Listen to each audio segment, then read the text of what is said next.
असा आहे की माणसाच्या जीवनामध्ये विचार अत्यंत महत्वाचे. विचार, या सगळ्या समस्येतून बाहेर पडायचं असेल काय करावं लागेल? विचार. आम्हाला ते विचार पाहिजेत ना अण्णा, जे विचार आमच्या प्रचंड संकटामध्ये देखील आम्हाला स्थैर्य देतील. ते विचार आम्हाला हवे. आम्हाला आधार देतील ते विचार आम्हाला जोपासायचे आहेत. आम्हाला जगायला बळ देतील ते विचार आम्हाला हवे आहेत. आणि ते विचार या संतांच्या वाङ्मयातून आम्हाला वेळोवेळी मिळतं. लक्षात ठेवा, ही ऊर्जा मिळते.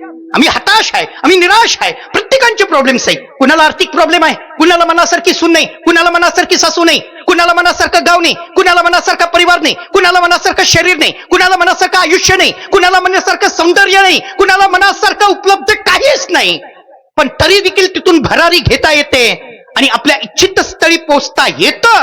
हे दाखवणारा संप्रदाय त्याला वारकरी संप्रदाय म्हणतात. लक्षात ठेवा, त्याला वारकरी संप्रदाय. स्तर आहे. फक्त एक वाक्य लक्षात ठेवा, याच्यातून विचार बाहेर काढतात.